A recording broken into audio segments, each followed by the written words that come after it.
we're gonna look at these different pieces to see what needs reinforcement. So I've skipped the booties because these don't really have any issues that I've run into with the seam splitting apart. So leaving that one be. There is a shower cap. It's pretty straightforward. It doesn't have anything that I think will be a problem. But the first one I see that's going to need a reinforcement is the underwear, and it's always this kind of crisscross seam that goes right through the middle of the crotch.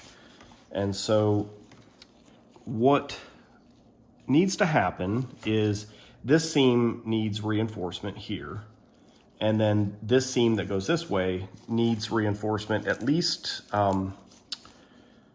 probably like about 4 inches total.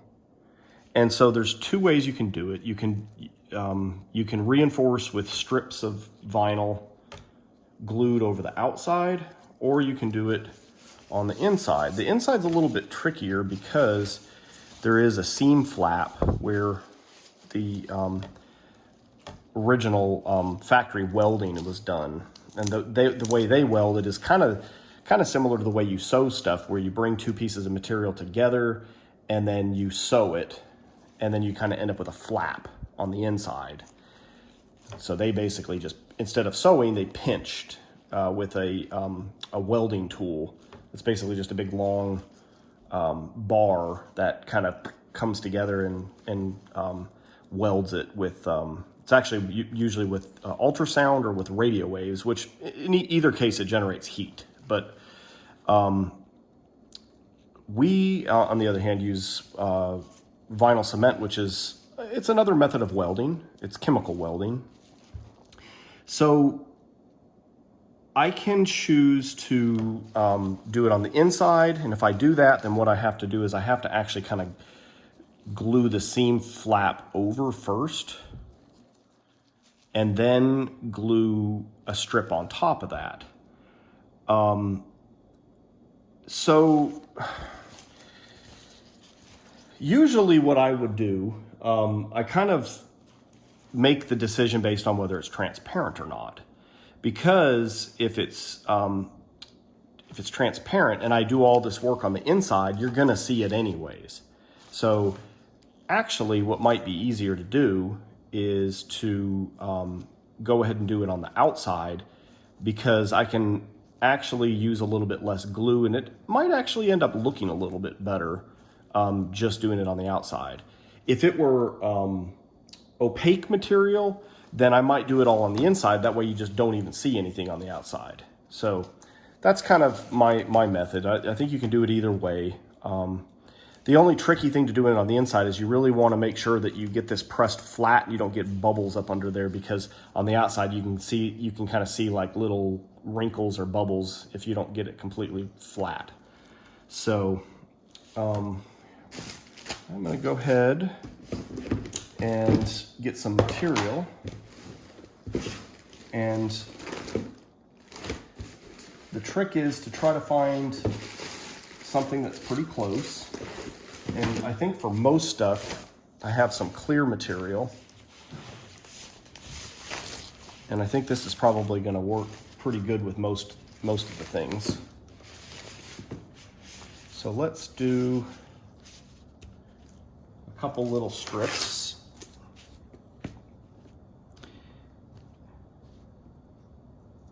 About 3/8 of an inch. It doesn't have to be much. We're basically just providing some additional reinforcement. So I've got my nice little clear guide here that I can see. And then my rolling cutter.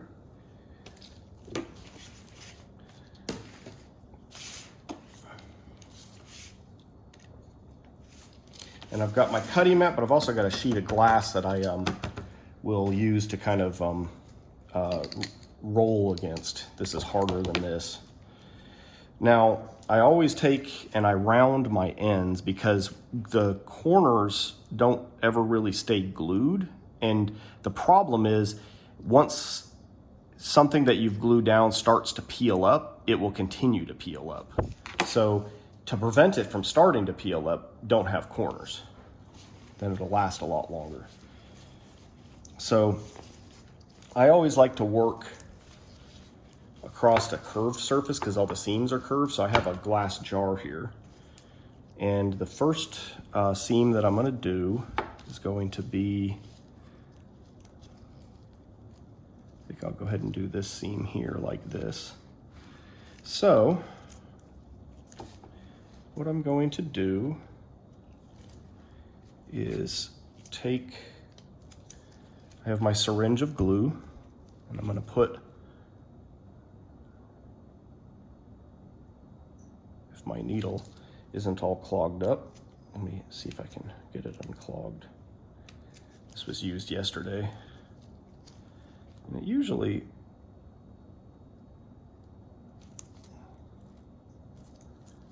there it goes, it's starting. It will usually, at least with these green, the size of the green needle are larger, you can just pick the old glue off the tip and it'll start flowing again. And if it's smaller than the green size, then you either need to clean it out with acetone when you're done using it or just throw them away. So I'm not doing a whole lot, I'm just doing enough to kind of get this started.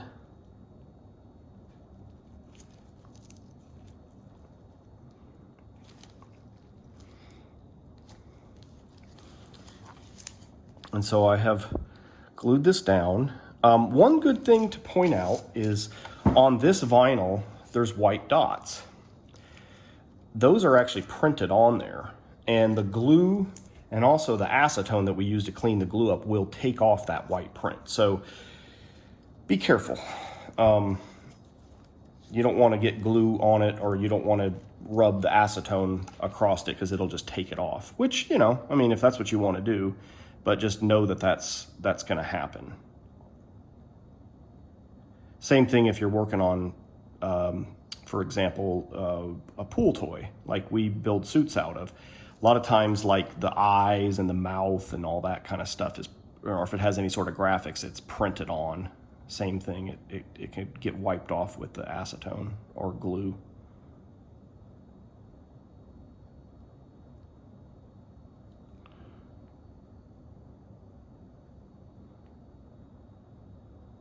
So I'm just trying to get a nice even coat. And since this is transparent, I'm not doing quite as long of a stretch each time because I want to make sure that it looks nice. So I'm only doing like a 1/2 inch.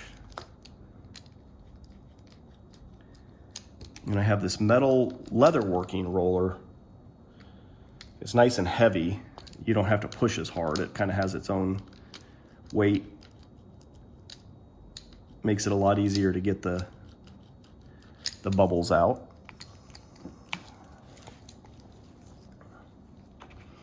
And I always kind of peel back just a little bit to make sure I don't have a gap in my glue from where I stopped last time.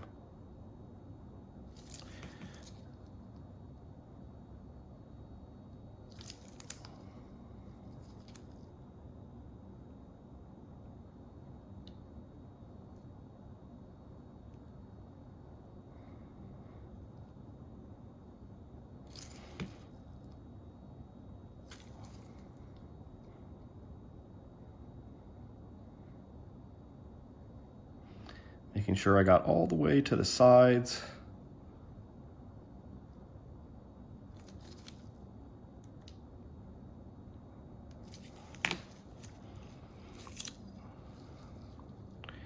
Basically what I'm doing is I'm just trying to glue straight over the seam. So the seam is kind of going right down the middle of this.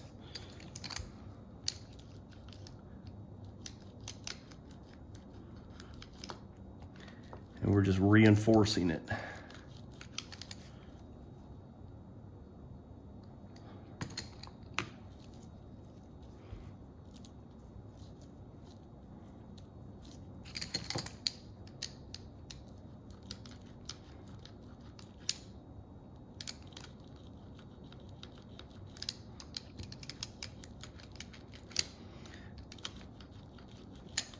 rolling it and putting pressure is key to making a strong bond. Because basically what this glue is doing, it's breaking down the material and basically kind of melting it chemically with solvents. There's 3 solvents in here. There's acetone, toluene, and MEK, which is methylethyl ketone, I think is how you say it. Those are solvents, and they evaporate. It's what you smell when you smell the glue. It's not good to breathe, so I always try to have a window open with a fan running, or even work outside. Or if you can't do any of those, then you can use a 3M respirator if you're doing a lot of work, so that you're not breathing the solvent. Not good for you.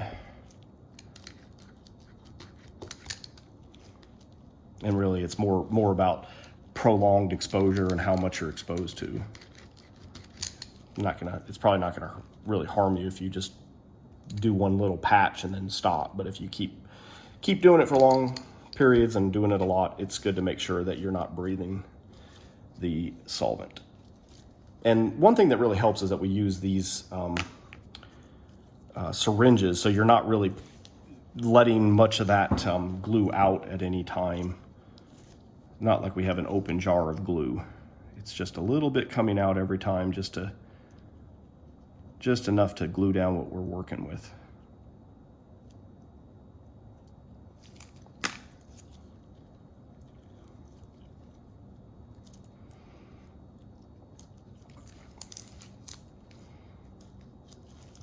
And I've got the gloves on so that I don't get the glue all over my hand.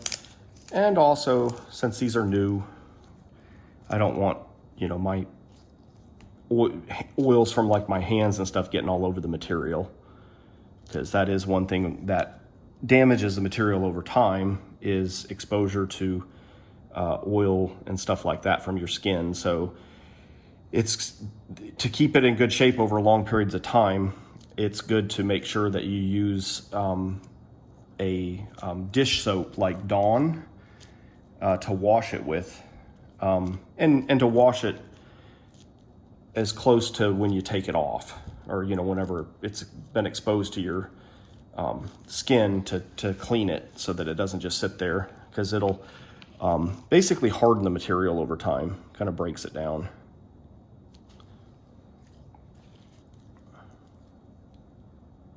So I'm going to take and round this other end.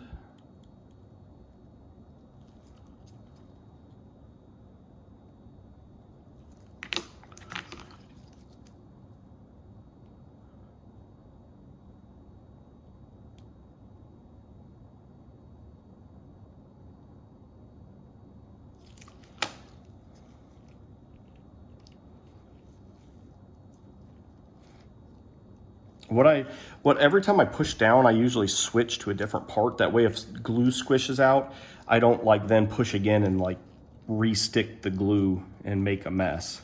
So I kind of switch fingers and stuff like that. If I use the roller, and that's kind of why I do that first. Then I come by and do the roller, because if you just go to do the roller and then it squishes, then you end up rolling all the glue all over the place and it kind of makes a mess. You can also use a paper towel and put that down first and then roll it, or put the paper towel down and then push on it to kind of take up any glue that might kind of come out from underneath the piece that you're gluing. You basically just over time get good at putting only the right amount of glue so that you don't have a lot of extra. And I kind of use the needle to just spread it so that it's kind of even.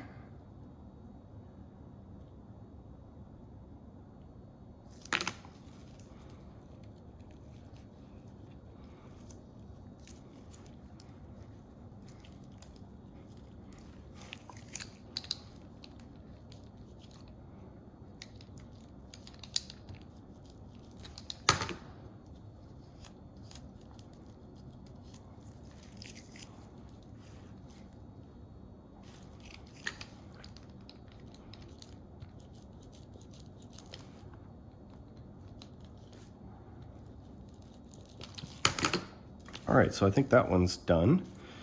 Now we can do the one here that goes across. So I'll take another piece.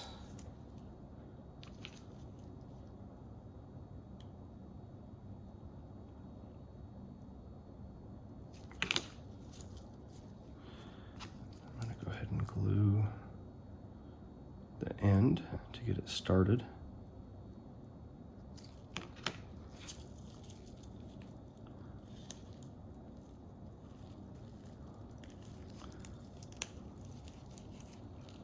Actually, I didn't quite get it on there, which is nice. You can just kind of peel it up and then stick it back down. It's still crooked. Might put some more glue on there, so I keep losing some each time.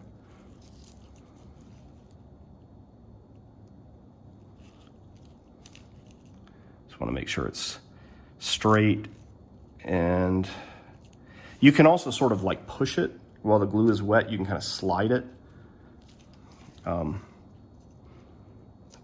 If it's close but needs to move a little bit, you have time to work with it because the glue it's not like super glue where it sets immediately. You can kind of work with it. So right here, I want to kind of clean up this little spot where I first glued it. So what I can do is I can take a Q-tip and some acetone, and this is 100% acetone. You want to be careful, like if you get the stuff that you use as nail polish remover, it just needs to be 100% acetone without any like vitamins or moisturizers or stuff like that, because that stuff doesn't work very good. In fact, I just go and get mine from the paint section at like Lowe's or Home Depot because it's just a can of pure acetone with nothing else, and it's pretty cheap.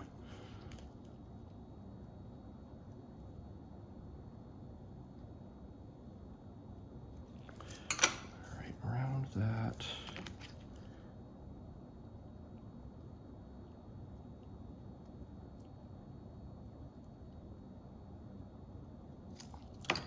And then lay this guy down.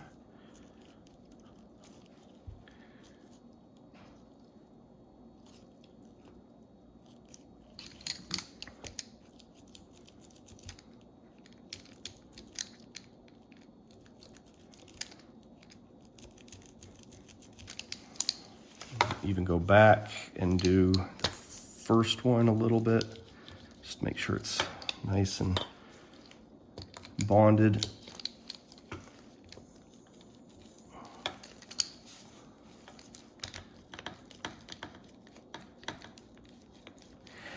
Now, if you do a lot of acetone, it's a good idea to put some powder so that it doesn't end up like curling over and sticking to itself. And actually, that's really a good idea to do anyways. So I use cornstarch. This is okay with PVC. It's not a good idea with latex because they have found that cornstarch mixed with latex promotes latex allergy over time. So you can end up with latex allergy if you use cornstarch with latex. So we save our talc powder, which is actually really hard to get these days because there were a lot of lawsuits with Johnson & Johnson using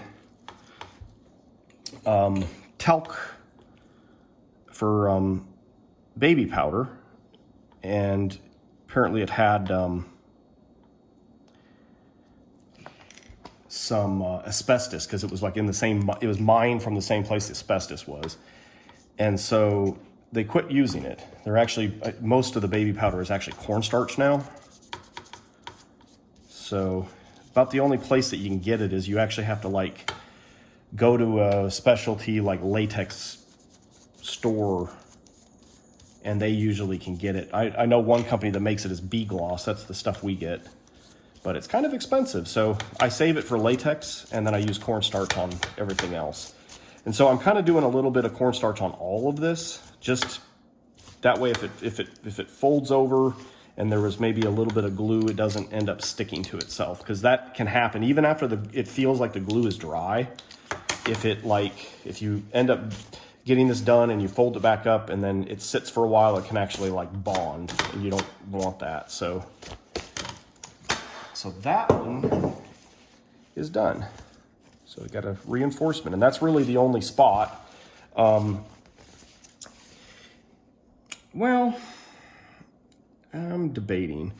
One thing you can do is you can go ahead and you can kind of just continue this thing up. I think I might do that. Because if you like bend over in these things, you can definitely have it split. In fact, look at this.